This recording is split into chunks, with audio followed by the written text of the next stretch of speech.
જયરાજસિંહ જાડેજાનું એક ભાષણ અને વિરોધીઓના સોતરા કાઢી નાખ્યા. તમે બધા લોકો જાણતા છો કે જે રીતે થોડાક ટાઈમ પહેલા જે મિત્રો વાત કીધો જયરાજસિંહ જાડેજાએ જે ભાષણ કર્યું હતું ને ત્યારબાદ હાલ મિત્રો વાત કીધો તેમના ઉપર જે મિત્રો વાત કીધો ઓલરેડી કેસ છે ને તે જામીન ઉપર બહાર છે, પરંતુ આપણે વાત કરીએ તો જામીન ઉપર બહાર છે અને ક્યાંક ને ક્યાંક આપણે વાત કરીએ સુપ્રીમ કોર્ટની અંદર તેમના વિરોધીઓ અરજી આપવા માટે તૈયારી હતા, અરજી આપી દીધી છે, જેમની અંદર જયરાજસિંહ જાડેજા તમે બધા લોકો જાણતા છો કે શરતો મુજબ જામીન ઉપર બહાર છે. તેના મિત્રો શરતોની અંદર એવું પણ છે કે ગોંડલ અથવા ગુજરાતની અંદર જયરાજસિંહ મિત્રો વાત કીધો જાડેજા ન દેખાવા જોઈએ અથવા બહાર રહેવા જોઈએ, પરંતુ જયરાજસિંહ જાડેજા હાલ ગોંડલમાં રહી રહ્યા છે એવું મિત્રો જાણ કર્યું છે, ભાઈ ભાષણ કરતા નજીક આવ્યા છે, પરંતુ જે રીતે મિત્રો વાત કીધો તેને એક ભાષણ કર્યું અને વિરોધીઓના સોતરા કાઢી નાખ્યા અને ત્યારબાદ વિરોધીઓને ન ગમ્યું અને જે રીતે આપણે વાત કરીએ સુપ્રીમ કોર્ટની અંદર અરજી આપી દીધી. હવે અરજીની અંદર ક્યાંક ને ક્યાંક તમે બધા લોકો જે રીતે જોયું ભાઈ હાલ જયરાજભાઈ જાડેજાનું ગુજરાતની અંદર કેવડું સારું એવું નામ છે.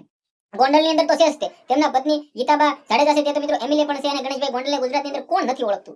આવા ચર્ચિત ચહેરા, આવા ચર્ચિત નામ અને હાલ મિત્રો સરસામાં આવ્યા છે, જેમની અંદર જયરાજસિંહ જાડેજા છે સુપ્રીમ કોર્ટની અંદર તેમના વિરુદ્ધ અરજી આપી દેવામાં આવી છે. હવે ક્યાંક ને ક્યાંક શું તેના જામીન રદ થશે, શું તે ફરી વખત જેલની અંદર જશે, આ મુદ્દો અત્યારે હાલ ચર્ચાની અંદર આવ્યો છે, ચર્ચાનો માહોલ આ મુદ્દો બન્યો છે. તો ક્યાંક ને ક્યાંક તમે બધા લોકો જાણતા છો કે એક ભાષણ અને ખુલ્લેઆમ સોતરા કાઢી નાખ્યા હતા. જયરાજસિંહ જાડેજા આમ તો ભાષણ કરીને સોતરા કાઢતા ન હોય છે, પરંતુ પહેલી વાર જ ખુલ્લેઆમ ભાષણ કર્યું ને ત્યારબાદ બધા લોકોને જે બોલતી બંધ કરી દીધી. હવે આ મામલાને લઈને જયરાજસિંહ જાડેજા વિરુદ્ધ સુપ્રીમ કોર્ટની અંદર અરજી આપી છે. અરજીને લઈને શું ફરી વખત તેમના જામીન રદ થશે, શું જેલની અંદર રહેશે, અનુરજસિંહ છે મિત્રો વાત કીધું તે તો ભાઈ જેલમાં છે, પરંતુ શું જયરાજસિંહ જાડેજા પણ જેલમાં જશે? હાલ મિત્રો તમારા મુદ્દા વિશે શું કહેવું છે, તમારી શું રહેશે, જે પણ કમેન્ટની અંદર આવશે જણાવીને વિડિયો બનાવી શેર કરી ફોલો કરી સબસ્ક્રાઇબ કરી દેજો, જેથી હું તમારા સમક્ષ આવીને એવી જાણકારી લાવતો રહું. આજના વિડિયોમાં ત્યાં જ મેં આપણે નવો વિડિયો મળશે. બધા લોકોને જય હિન્દ જય ભારત.